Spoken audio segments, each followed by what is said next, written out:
Have you ever wondered why Jesus remained completely calm even in the middle of storms, betrayal, persecution, and the certainty of the cross? While fear overwhelmed everyone around him, his heart remained unshaken. Was it simply because he knew the future, or did he carry something much deeper, something hidden within the very language he spoke? What if the ancient Aramaic word for peace means far more than the English word peace has ever been able to express? Today, we'll uncover one of the most beautiful words ever spoken by Jesus, a word that offers far more than emotional comfort. It reveals a way of living that can transform the anxious heart from the inside out. By the end of this journey, you may never think about peace the same way again. Whenever Jesus walked through the villages of Galilee, sat beside the Sea of Galilee teaching the crowds, or quietly spoke with his disciples, his everyday language was Aramaic. Although Hebrew remained the sacred language of Scripture and Greek was common throughout the Roman Empire,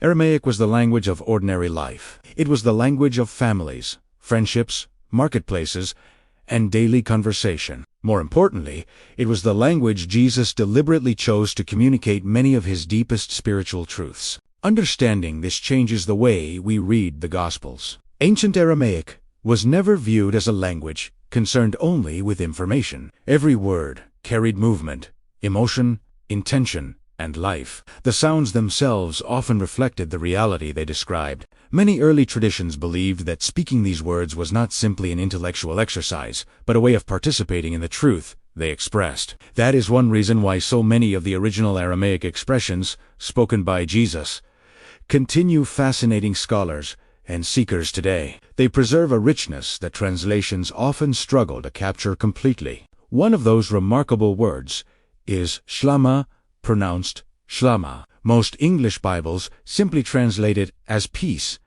yet that translation only reveals the surface of its meaning. SHLAMA describes wholeness, completeness, harmony, restoration, well-being, and a life brought back into its original design. It is not merely the absence of conflict. It is the presence of God's restoring order within the human heart. When Jesus greeted people with words of peace, his listeners understood something much deeper than a polite blessing. They heard an invitation to become whole again. They heard the promise that what had been fractured could be restored. That fear did not have to remain the permanent condition of the soul. SHLAMA was never simply something people wished for one another. It described the reality God desired his children to live in every single day. This explains why Jesus remained remarkably calm, even while facing situations that would naturally produce fear. His peace did not depend upon favorable circumstances. It flowed from an unbroken relationship with the Father. The storms around him never became greater than the SHLAMA within him. Perhaps this is exactly where modern anxiety begins. We spend enormous energy trying to control everything outside ourselves, while neglecting the condition of the heart within. Yet Jesus revealed that lasting peace does not begin when every problem disappears. It begins when God's restoring presence becomes stronger than the fear surrounding us. In the next chapter, we'll discover why SHLAMA is much more than emotional command, why understanding its original Aramaic meaning may completely transform the way you think about anxiety. If SHLAMA pronounced SHLAMA, meaning peace, wholeness, completeness, and inner harmony, is so much richer than our modern understanding of peace, then why do so many believers continue living with constant anxiety? Why do people who sincerely trust God still struggle with restless thoughts, sleepless nights, and a heart that rarely seems to find quiet? The answer begins with understanding what Jesus never promised. He never said his followers would live without storms. In fact, he repeatedly warned them that difficulties would come. But he also revealed something far greater. Circumstances do not have to determine the condition of the human heart. That is the difference between ordinary peace and SHLAMA. One depends upon everything around us becoming calm. The other begins when God's presence becomes stronger than everything happening around us. Imagine standing beside the Sea of Galilee during a violent storm. The wind howls, the waves rise, and every fisherman knows the danger is real. Yet beneath the surface, hundreds of feet below, the water remains remarkably still. The violence exists only at the top. This beautiful picture helps us understand SHLAMA. Life may continue bringing challenges, uncertainty, and unexpected changes, but the deepest part of the heart can remain anchored in God's presence. This explains why Jesus could sleep peacefully while his disciples panicked during the storm. The miracle was not simply that he calmed the wind. The miracle began long before that. The storm had never entered his heart. His inner world remained governed by SHLAMA, not by the chaos surrounding him. Many people spend years asking God to remove every source of anxiety while overlooking the deeper invitation. Jesus first offers transformation before he offers explanation. He teaches us to become people whose inner peace is no longer controlled by headlines, financial uncertainty, difficult relationships, or tomorrow's unanswered questions. The heart, restored by SHLAMA, learns to rest before circumstances improve. Think about a great oak tree growing beside a river. During every season, storms bend its branches, powerful winds shake its leaves, and heavy rain lashes against its trunk. Yet it continues standing because its roots extend far deeper than the storm itself. SHLAMA works in exactly the same way. It does not promise a life without pressure. It produces roots that become stronger than the pressure. Perhaps this is why anxiety often grows wherever our roots become shallow. We naturally cling to things that constantly change our finances, our health, the opinions of others, or our plans for the future. But Jesus continually redirected people's attention toward the Father, the only foundation that never changes. The deeper our roots grow in Him, the less power fear has over our hearts. There is another remarkable truth hidden inside SHLAMA. It does not simply calm the individual. It begins restoring every relationship it touches. In the next chapter, we'll discover why Jesus used this extraordinary word not only as a blessing, but as a description of the life God intended humanity to experience from the very beginning. If this teaching already feels this deep, imagine exploring dozens of original Aramaic words spoken by Jesus exactly like this. You'll find our complete study guide waiting for you through the link in the comments. And the best is yet to come. In the next chapters, you'll discover what could change everything for you. One of the most beautiful moments in the Gospels takes place after the resurrection. The disciples are gathered behind locked doors, overwhelmed by fear, uncertainty, and confusion. Everything they believed about the future had been shaken. Then Jesus appears among them with his very first words, "Peace be with you." In Aramaic, those words would have carried the beautiful depth of SHLAMA, meaning peace, wholeness, restoration, and complete harmony. He was not simply wishing them a peaceful afternoon. He was announcing the restoration of everything fear had tried to steal. Notice what Jesus did not say. He did not begin by explaining every unanswered question. He did not immediately describe the future. He did not first remove every uncertainty. Instead, he restored their hearts before addressing their circumstances. That order is deeply significant. Modern anxiety often begins because we believe peace comes after we understand everything. Jesus revealed the opposite. SHLAMA comes first. Understanding often follows later. Imagine entering an ancient home after years of neglect. The walls are cracked. Dust covers every surface. Windows remain closed, allowing almost no light inside. Before restoring the furniture or repainting the walls, the first thing someone does is open every window. Fresh air enters. Sunlight fills every room. Suddenly, what once appeared abandoned begins looking full of possibility again. This is exactly what SHLAMA accomplishes inside the human soul. It opens what fear has kept closed. It allows God's presence to enter places that anxiety has occupied for years. The circumstances may not immediately change, but the atmosphere of the heart begins changing from the inside outward. Perhaps this explains why the earliest followers of Jesus continued living with remarkable courage, even while facing persecution.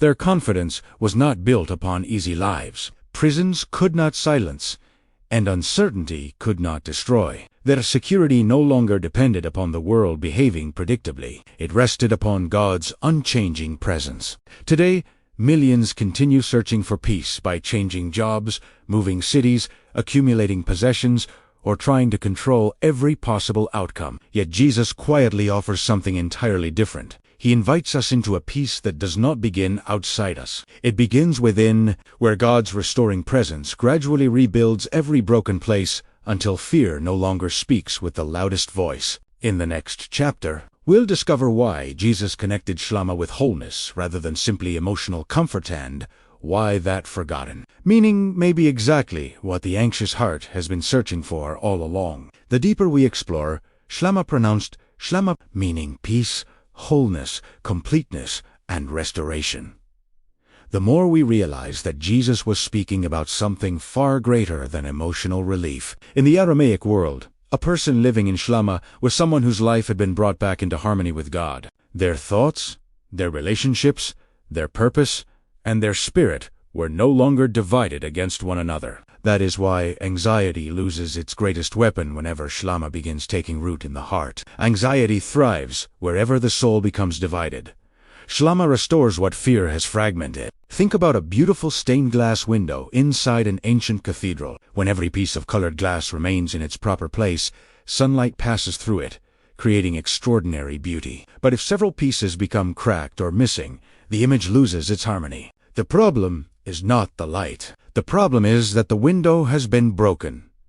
Many lives resemble that window. We try to solve anxiety by searching for more information, more control, or more certainty, while the deeper need is restoration. Jesus came to restore what had become fractured inside us. This explains why his ministry consistently moved beyond simply removing symptoms.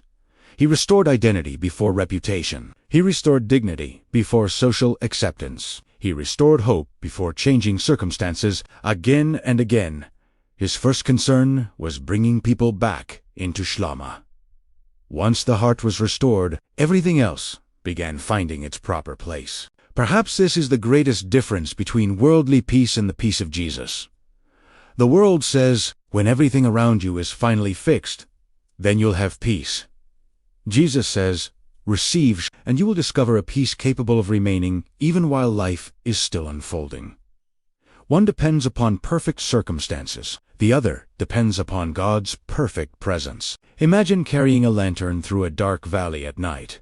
The lantern does not remove the valley. It does not shorten the journey.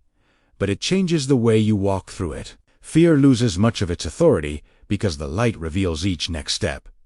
SHLAMA works in exactly the same way. It may not immediately remove every uncertainty, but it allows you to keep walking with confidence because God's presence has become brighter than the darkness ahead. Perhaps the anxious heart has been searching for the wrong destination all along. Instead of pursuing a life without problems, Jesus invites us to pursue a heart restored by SHLAMA, a heart that remains whole because it rests in the Father rather than in changing circumstances. Right now, you may be discovering that the original Aramaic teachings of Jesus are far deeper than you ever imagined. That's exactly why we've prepared a complete study guide to help you continue this journey. You'll find it waiting for you through the link in the comments below. As we look across the entire ministry of Jesus, one beautiful pattern becomes impossible to ignore. Everywhere he went, he restored what fear had broken. He did not simply heal, but he healed hearts. He did not merely calm storms on the sea. He calmed storms within people. His greatest miracle was never changing the weather around someone. It was transforming the person walking through it. SHLAMA became such a profound expression of his mission. It was never intended as a temporary feeling that comes and goes with life's circumstances. It described a new way of living. A life rooted in God's presence becomes increasingly difficult for fear to control, because its foundation no longer rests upon things that constantly change. Imagine a master builder constructing a house upon solid rock. Heavy rains eventually arrive, powerful winds strike its walls. Floodwaters rise around its foundation. Yet the house remains standing because it was built upon something stronger than the storm. Jesus used exactly this image when teaching his followers. The difference was never the presence or absence of storms. The difference was the foundation beneath the house. The same principle applies to anxiety. Many people spend enormous energy trying to predict tomorrow, eliminate uncertainty, or control every possible outcome. Yet tomorrow has always belonged to God. Every attempt to carry tomorrow's burdens today slowly steals today's peace. SHLAMA gently reminds us that God's grace has always been given one day at a time. We are invited to trust today's provider before worrying about tomorrow's questions. Perhaps this explains why Jesus repeatedly said, "Do not be anxious." He was not minimizing human struggles. He was inviting people into a deeper reality. The Father's care is greater than our fears. His faithfulness reaches beyond every uncertainty. The heart anchored in SHLAMA gradually learns that peace is not something to chase. It is something to receive. What if the greatest answer to anxiety is not finding perfect certainty about the future? What if it is discovering perfect confidence in the one who already holds the future? That is the invitation Jesus extends through SHLAMA.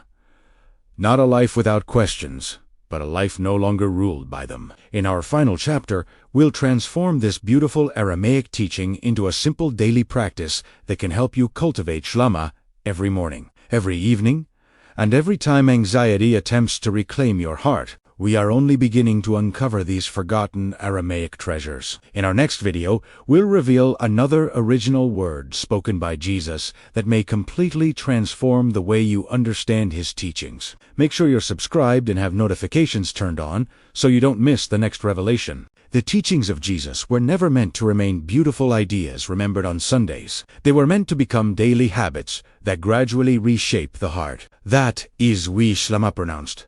SHLAMA meaning peace, wholeness, completeness, and restoration, is much more than an ancient greeting. It is an invitation to live each day from a place of inner stability rather than constant worry. The world may continue changing around you, but the heart rooted in SHLAMA learns to remain anchored in God's unchanging presence. For the next 21 days, begin every morning before checking your phone, reading the news, or thinking about your responsibilities.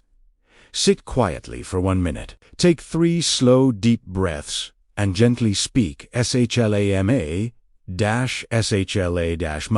peace and wholeness, 7 times. As you repeat the word, imagine placing every anxious thought into God's hands. Do not ask him to explain every circumstance. Simply invite his restoring presence to fill every place where fear has quietly settled. Throughout the day, whenever anxious thoughts begin returning, pause for just a few seconds before reacting. Breathe deeply once more and quietly say SHLAMA again. Let the word become a reminder that God's peace is not waiting at the end of your problems.